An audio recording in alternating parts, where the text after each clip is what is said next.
ಮೊದಲು ಕನಕ ರೆಡಿ ಮಾಡ್ಕೊಬೇಕು. 1 kg ರವೆ, ಒಂದು 100 ಗ್ರಾಮ್ ಮೈದಾ, ಎಣ್ಣೆ. ನಾವು ಹೋಳಿಗೆ ಮಾಡ್ಬೇಕಾದ್ರೆ ಸನ್ಪ್ಯೂರ್ ರಿಫೈಂಡ್ ಆಯಿಲ್ನ ಬಳಸ್ತಾ ಹೋಳಿಗೆ ಮಾಡ್ತಾಯಿದ್ದೀನಿ. ಅದಕ್ಕೆ ಒಂದು ಸ್ವಲ್ಪ ನೀರು ಹಾಕ್ಕೊಂಡು ಚಪಾತಿ ಹಿಟ್ಟುಗಷ್ಟು ಗಟ್ಟಿ ಮೊದಲು ಕಲಿಸ್ಕೊಬೇಕು. ಸರಿ, ಇವಾಗ ನಾನು ನಿಮಗೆ ಕಾಯಿ ಹೋಳಿಗೆನ ಮಾಡೋದಕ್ಕೆ ಕಾಯಿ ಹೂರಣ ಹೇಗೆ ಮಾಡ್ಬೇಕು ಅಂತ ಹೇಳ್ಕೊಡ್ತೀನಿ. ಬೆಲ್ಲ ರೆಡಿ ಇದೆ. ನೀವು 1 kg ಕಾಯಿಗೆ 1 kg ಕಾಯಿ ತುರಿ ರುಬ್ಬಿಕೊಂಡ್ರೆ 1 kg 100 ಗ್ರಾಮ್ ಬೆಲ್ಲ ಹಾಕಿ ಕರೆಕ್ಟ್ ಆಗ್ಬಿಡುತ್ತೆ. ಆಯಿತಾ? ಇದಕ್ಕೆ ಒಂದೇ ಒಂದು ಡ್ರಾಪು ನೀರು ಬಿಟ್ಕೊಳ್ಳಿ, ಅದು ಕರಗೋದಕ್ಕೆ ಹೆಲ್ಪ್ ಮಾಡುತ್ತೆ. ಜಾಸ್ತಿ ಹಾಕೊಂಬಿಡಿ, ಪಾಕ ನೀರಾಗ್ಬಿಡುತ್ತೆ. ಒಂದೇ ಒಂದು ಡ್ರಾಪ್. ಯಾವಾಗಲೂ ಹೋಳಿಗೆ ಮಾಡೋದೊಂದು ರಿಸ್ಕೇ ಆ್ಯಕ್ಚುಲಿ. ನಿಮ್ಗೆ ಕರೆಕ್ಟಾಗಿ ಆ ಕೆಲಸ ಕೈ ಕೂತ್ಕೊಂತು ಅಂದರೆ ಅದು ದೊಡ್ಡ ರಿಸ್ಕ್ ಅಲ್ಲ. ಆಟ ಆಡ್ಕೊಂಡು ಹೋಳಿಗೆ ಮಾಡ್ಬೋದು. ಮೊದಲೆಲ್ಲ ನಾನು ಕೊಂಡಾಗ ನನಗೆ ನೆನಪಿರೋದು ಚೌಟ್ರಿಗಳಲ್ಲೇ 2000 ಹೋಳಿಗೆ 3000 ಹೋಳಿಗೆ ಆಡಿರೋದು. ನಾವು ಆವಾಗ ಚೌಟ್ರಿಗಳಿಗೆ ಹೋಗ್ತಾ ಇರಲಿಲ್ಲ. ಸೊ ಅಲ್ಲಿ 2000 ಹೋಳಿಗೆ 3000 ಹೋಳಿಗೆ ಮಾಡ್ಬೇಕಂದ್ರೆ ಒಂದು 15 ಜನ ನಿಂತ್ಕೊಂಡ್ಬಿಡೋರು. ಇವತ್ತು ಬೆಳಿಗ್ಗೆ ಶುರು ಮಾಡಿದ್ರೆ ರಾತ್ರಿ ಎಲ್ಲ ಹೋಳಿಗೆ ಮಾಡೋರು. ಆ ಥರ ಒಂದು ಪ್ರೊಸೀಜರಲ್ಲಿ ಆವಾಗ ಮಾಡ್ಕೊಂಬರ್ತಾಯಿದ್ರು. ಒಂದು ದಿವಸ ನನಗೊಂದು ಆಪರ್ಚುನಿಟಿ ಬರುತ್ತೆ, ಒಂದು ಚೌಟ್ರಿಲಿ ಹೋಳಿಗೆ ಮಾಡುವಂಥ ಒಂದು ಆಪರ್ಚುನಿಟಿ. ನೋಡಪ್ಪ, ಹಿಂಗೆ ಹುಡುಗರುಗಳಿಲ್ಲ, ನೀನು ಬಂದು ಮಾಡಿಕೊಡ್ತೀಯ ಅಂತ. ಫಸ್ಟ್ ಟೈಮ್ ನಾನು ಚೌಟ್ರಿಗೆ ಹೋದಾಗ 2500 ಹೋಳಿಗೆ ಆರ್ಡ್ರ್, ನನಗೆ ಕಾಯಿ ಹೋಳಿಗೆ ಆರ್ಡ್ರು, ಇದೇ ಕಾಯಿ ಹೋಳಿಗೆ ಆರ್ಡ್ರು.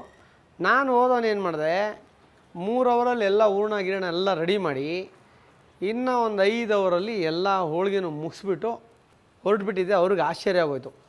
ಆವಾಗಿಂದ ಅವ್ರ ಹೆಸರು ಕೂಡ ನಾನು ಹೇಳ್ತೀನಿ, ಬಳೆಪೇಟೆ ಹೂವಿನ ವೆಂಕಟೇಶ್ ಅಣ್ಣ ಅಂತ. ಆವಾಗಿಂದ ಅವರು 10,000 ಹೋಳಿಗೆ ಆರ್ಡ್ರಿದ್ರು. ಭಾಸ್ಕರ ಇದ್ದಾನೆ, ಮಾಡಿಕೊಡ್ತಾನೆ ಬಿಡು ಅನ್ನೋದೊಂದು ರಿವಾಜ್ ಆಯಿತು. ಹಾಗೆ 10,000 15,000 ಕೈವಾರ ತಾತಯ್ಯನ ಜಾತ್ರೆಯಲ್ಲಿ ಅಲ್ಲಿ ಇಲ್ಲಿ ದೊಡ್ಡ ದೊಡ್ಡ ಆರ್ಡ್ರ್ಗಳು, ತಿರುಪತಿಲಿ ಎಲ್ಲ ಕಡೆ ಹೋಗಿ ಹೋಳಿಗೆ ಮಾಡಿದ್ವಿ. ನಮ್ಮ ಟೀಮ್, ನಾನೊಬ್ಬನೇ ಅಲ್ಲ, ನಮ್ಮ ಟೀಮ್ ಕೂಡ ಎಲ್ಲ ಸೇರ್ ಮಾಡಿರೋದು. ಇಲ್ಲಿ ಇವಾಗ ಪಾಕ ಬಂದಿದೆ.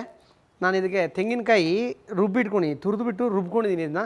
ಇದನ್ನು ಹಾಕಿ ರೆಡಿ ಮಾಡ್ಕೊತೀನಿ. ಇದು 1 kg ತೆಂಗಿನಕಾಯಿ ಇದೆ.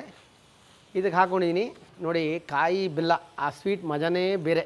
ಬೇರೆ ಎಲ್ಲ ಸ್ವೀಟು ಬೇರೆ ಬೇರೆ ಥರ ದೇಹಕ್ಕೆ ಸಿಹಿ ಇರುತ್ತೆ, ರುಚಿ ಕೊಡುತ್ತೆ, ಎಲ್ಲ ನಿಜ. ಬಟ್ ಆರೋಗ್ಯಕ್ಕೂ ಕೆಲವೊಂದು ಹಾನಿಕರ ಇರ್ಬೋದು. ಆ ಥರದ್ದೆಲ್ಲ ಕೆಲವೊಂದು ಸ್ವೀಟ್ಗಳು ಇವತ್ತಿದೆ. ಅದರಲ್ಲಿ ನಮ್ಮ ಒಂದು ಸಂಸ್ಕೃತಿಯ ಈ ಕಾಯಿ ಬೆಲ್ಲ, ಆ ಕಾಯಿ ಬೆಲ್ಲ ಅಂದರೆ ಆ ರುಚಿನೇ ಬೇರೆ, ಆರೋಗ್ಯಕ್ಕೆ ಕೂಡ ಒಳ್ಳೆಯದು, ಆ ಗಮಲನೇ ಬೇರೆ. ನೀವು ಈ ಕಾಯಿ ಬೆಲ್ಲ ಹಾಕಿ ಮಿಕ್ಸ್ ಮಾಡಿ, ಏನೂ ಬೇಡ ಅದಕ್ಕೆ. ಆ ರುಚಿ ಯಾವುದು ಕೊಡೋಕ್ಕೂ ಸಾಧ್ಯ ಇಲ್ಲ, ಬೇರೆ ಯಾವುದೇ ಟೇಸ್ಟ್ ಇರಲಿ. ಇದ್ರದ್ದು ಒಂದು ಆ ಫ್ಲೇವರ್ನ ಆ ಒಂದು ನಾಲಿಗೆಗೆ ರುಚಿಯ, ಮತ್ತು ಒಂಥರ ಅದು ಮೈಲ್ಡ್, ತಿನ್ನೋದಕ್ಕೆ ಒಂಥರ ಮೈಲ್ಡ್, ಏನೋ ಒಂದು ಸಿಹಿ ಅಲ್ಲ ಅದು. ಆ ಸಿಹಿ ಅಂದರೆ ಒರಿಜಿನಾಲಿಟಿ ಬೆಲ್ಲದಲ್ಲಿ ಯಾವಾಗಲೂ ಇರುತ್ತೆ.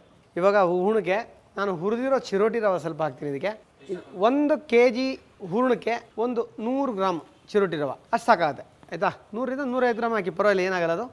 ಆ ರವೆ ಸ್ವಲ್ಪ ಚೆನ್ನಾಗಿ ಬೇಯಿಸ್ಕೊಳ್ಳಿ. ಇದ್ರ ಜೊತೆ ಬೆಲ್ಲದ ಜೊತೆ ಬೆಂದರೆ ನಿಮಗೆ ಹದ ಕರೆಕ್ಟಾಗ್ಬಿಡುತ್ತೆ. ಅವಾಗ ಮೊದಲೆಲ್ಲ ಇದನ್ನು ಅಕ್ಕಿ ಹುರಿದು ಹಾಕ್ತಾಯಿದ್ರು ಅವಾಗೆಲ್ಲ ತುಂಬ.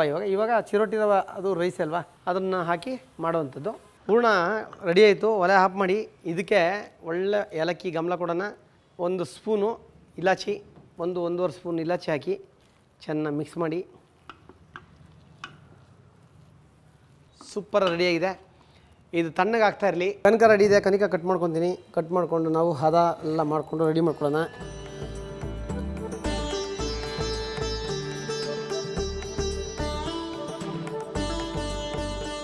ಸ್ವಲ್ಪ ಗಸಗಸೆ ಇದಕ್ಕೆ ಹಾಕೊತೀನಿ. ಗಸಗಸೆ ಹಾಕಿ ಕಲಿಸ್ದೆ. ಹೂರಣ ರೆಡಿ ಇದೆ. ಹೋಳಿಗೆ ರೆಡಿ ಆಗ್ತದೆ. ಕನಕ ರೆಡಿ, ಹೂರಣ ರೆಡಿ. ಇನ್ನೇನು ಹೋಳಿಗೆ ಮಾಡ್ಕೊಳ್ಳೋದು, ಬಿಸಿ ಬಿಸಿಯಾಗಿ ಒಳ್ಳೆ ಕಾಯಿ ಬೆಲ್ಲದ ಹೋಳಿಗೆನ ತಿಂತಾ ಇರೋದೇ. ಕಾಯಿ ಹೂರಣ ರೆಡಿ ಇದೆ.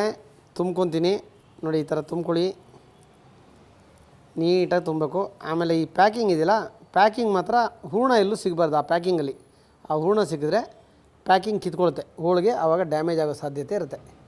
ಫಸ್ಟ್ ಕ್ಲಾಸಾಗಿದೆ ಕಾಯಿ ಹೋಳಿಗೆ. ಹೂರಣ ಒಳ್ಳೆ ಒಂದು ಹೋಳಿಗೆ ಲಟ್ಸಾಕ್ಬಿಡ್ತೀನಿ. ತವಾ ಬಿಸಿ ಆಗ್ಬಿಟ್ಟಿದೆ.